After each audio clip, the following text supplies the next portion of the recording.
Hi guys. So today I'm going to be starring in my very own cooking show. I'm going to take you guys through one of these, and the reason is my seventh graders are starting to use proportional reasoning and scale up and scale down recipes. And so I'm like, now would be a really good time to just play around in the kitchen. So I definitely encourage you to play around in your own kitchen because it's super fun and you get to make comfort food. And that's the best part, is you get to eat. So today we're going to be making, so it's Eddie's great aunt, my husband. And her name's Norma Jean, and she taught me to make Mexican goulash. And if you're familiar with regular goulash, it's like a beefy stew type stuff over rice or noodles, and my mom makes it all the time with German salad and stuff. Again, I'm all about the dinner right now. So anyway, so we're going to make Mexican goulash, and what that has in it, it's pretty much like this sauciest nacho topping, and you put it over the chips after you crush them up and you eat it with a fork, and it's kind of like walking tacos or whatever. And since today's Tuesday, Taco Tuesday. All right. So Norma Jean taught me to make this back at the family farm, and she passed away not this previous November, but the one before. And every time I make this, I feel a little bit closer to her, and yeah, I like to keep her alive that way. So she was my favorite part of Eddie's family, except for Eddie, I guess. I probably like him. I married him, so, there's that. All right, so since I just touched my face, again, for the 15th time, I'm going to wash my hands again, and then we are going to meet up over there at the chopping block for onions. All right, I'll see you in a sec, and here we go. We are dicing up our onions. Cut them most of the way through, and then just chop over. There we go. I'm going to throw this part away. So most of the way through, and then chunk them up. And these are going to cook the entire time, so there's not really any reason to keep them super small. All right, so time elapse, I'm going to chop the rest of the onion, and then we'll meet back up over here at the skillet. Okay, so while we're waiting for the skillet to heat up, I'm going to run through the recipe list real quick, the ingredient list. So obviously we have our 2 onions. If you are using larger onions, then just use one. I need to get rid of these, so, they're not bad or anything. But then I also have a pound of lean ground beef. If I used a fattier ground beef, then we would need to drain off the fat, and today I'm not really about that. Taco rice from Norma. There it goes. Seasoning pouch, taco seasoning. Can of black beans. Can of Rotel. I got the no salt added one because I'm pretty sure that's all that Walmart had left on the day that I bought this. And then a Campbell's nacho cheese can, and that's really going to bring it all together there. I am using extra virgin olive oil as our frying thing. And so here we're going to go back to the skillet and dump all of this stuff in. We're going to go ahead and put a spool of this in here. I don't know, just enough to get the bottom coated with a thin layer. All right, and so now let's get back to the skillet. All right, so here we are. I've got my olive oil in the bottom of the pan, and there goes the onions. Oh, I did forget one thing because I'm a verifiable genius. I forgot the garlic.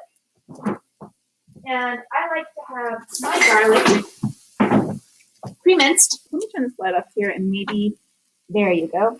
Maybe we can see this just a little bit better. And there it is. All right, so now that that is starting up, we've got all of our chunks broken together. Now I'm going to throw in the pound of ground beef, and I've got my heat on about medium.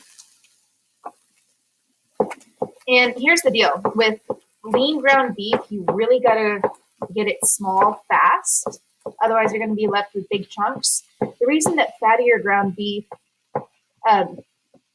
melts, turns into that kind of sandy taco meat texture is because it's got so much fat in it, and that fat melts away, leaving just the little bits of meat behind. And so here you're going to have more significant beef chunks, I guess. And so we really need to kind of smush this down to get that fine texture that we're looking for. All right, I'm hoping to keep this video to less than 15 minutes because otherwise it won't let me put it on YouTube and it'll take forever to render. So here's hoping. I'll stop talking. Okay. All right, I'm going to pause this and come back whenever it's looking a little bit more done. Okay, so here we are, and you can see that it's all browned up, and the onions are almost see-through. Most of them are at least taking on that kind of semi-transparent shade there. And so the first thing that we want to put in is we want to put in the rotel. Oh, sorry, a little bit too close. There we go. The rotel. And then once we have that, we're going to fill this can up with water. Now, let me tell you a little bit about Norma Jean. Norma Jean, she, her family came down from Wisconsin as part of the Homestead Act, and they were given a bunch of land, and I think she was the first one born down here. Grandpa, who also just recently passed, he remembered life in Wisconsin. Anyway, so they were right there, just across the county line, I guess, from school. And there we go. Spill a little bit. And she was an old soul. I mean, she did all of her own canning, and she made salsa, and she had her garden, and she raised the cows, and all sorts of things. And her pantry, her pantry. So this is the taco seasoning. We're going to throw that in there and stir it in. Her pantry was really something else. She had so many cake mixes, and I've never seen her make cake. And she had, she wouldn't have had to go to Walmart in the middle of this pandemic here, because she had everything except maybe a giant supply of toilet paper, but whatever. The next thing we're going to put in is this Mexican rice, or the taco rice. You can get Mexican rice, you can get taco rice, you can even get fajita rice, whatever floats your boat. If you want to make this more fajita style, then instead of using the taco packet, use the fajita packet, and that would really be so tasty. But I like taco, so let's go with that. Anyway, so I guess you could say I was kind of jealous of her pantry. But if you notice, this recipe, I mean, the only fresh thing that it's calling for is maybe onions and ground beef, which, like I said, she raised cows. She had a whole freezer full of beef. And so this is, I don't know, I guess the American way of cooking is you take a bunch of stuff that's prepackaged, and looking at this, we're going to need another can of water here.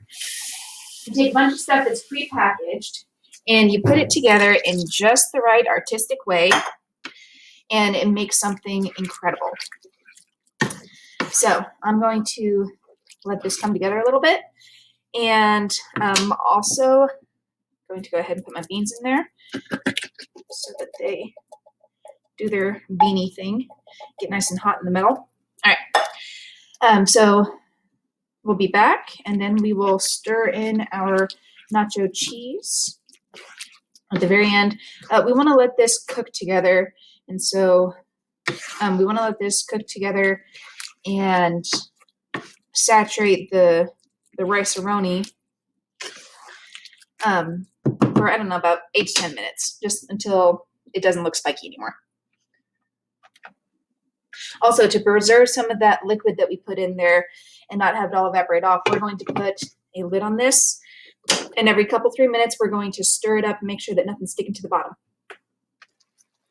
All right, guys, so now we're back. I just took the lid off, and I mean, I've been stirring it throughout, but I'm starting to see that the little pasta pieces in here, they're getting malleable and kind of squiggly instead of all spiky and stuff.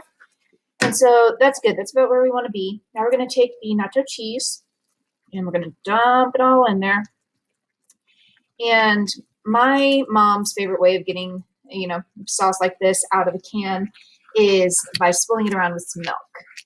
And you can totally do that depending on how much liquid you have in your pan. You might really want to do that. But me, I think I've got enough liquid here, so I'm going to go get me a plastic spoon that I put somewhere because I cleaned my kitchen because I didn't want you guys to think that I lived in a pigsty. There we go. Found it. But you know how it is. I know where everything is until I have to reorganize it, and then I lose it. So organized chaos, right? All right, so here we go. We're going to stir this in, and we're going to let this cook together just a couple more minutes. See, now it's that nice kind of brownish orange, and it smells amazing, like absolutely amazing. So a couple more minutes, letting this all come together, make sure that the cheesy stuff is heated through. I have made this with corn in it. I really like corn, but we're using corn tortillas, so tortilla chips, so maybe not. And then I usually make a batch of guacamole to go with this, but I didn't because I didn't make guacamole. Didn't get the avocados. But then, yeah, I'll show you how to plate this up here in just a minute, and then you can watch me eat. I'm kidding. I won't make you do that because, one, that's gross, and two, that's so mean because you don't get to eat with me unless you make this yourself, in which case, bon appetit. All right, guys, so I moved this over away from the hot burner because my stove stays hot for a long time. But it is important that as you are letting this cook the last couple minutes that you stir it and kind of scrape it from the bottom to make sure that nothing sticks. You don't want to have burned bits of rice and stuff while you're cooking this. It's not amazing. So here it is. It's all done. You can let it sit and kind of thicken up a little bit more, or you can go ahead and plate it up. I guess I'm going to go get my bowl, and I will show you what a proper plating of Mexican goulash looks like. Hey, so here I am on the other side of the kitchen, and this is going to be our plating area. So we need Tostitos, cheese, sour cream, if you have it, guacamole for sure, other good stuff, salsa.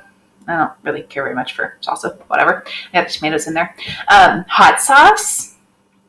We moved here in September. We thought we had hot sauce like twice, and we didn't. So I don't have any hot sauce, but that's okay. So what we're going to do, we're going to take a handful of the chips. Oh, right, bowl. Definitely want a bowl. Not a plate because they would get everywhere. But you take the handful of chips, and you just kind of crush them up. I mean, otherwise you could eat it like nachos, I guess. But I like to eat this with a fork because I'm classy. Pinky up, right? Okay, so take these, crush them up. There you go. Now, hold on a second. I'm going to go ladle up some goulash sauce. And we're back with goulash sauce. So I just put a couple of scoops of the stuff on top of here. And now I'm going to get me some cheese. And just sprinkle it on. Cheese.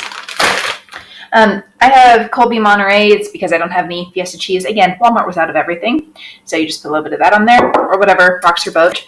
But to wrap this up, this is how you make Mexican goulash. You sit down, you eat it with a fork. It's amazing. All right, guys, thanks for watching. You didn't have to. I should have told you that at the beginning. You don't have to watch this movie, but I'm really excited about my very first cooking show. You guys have a great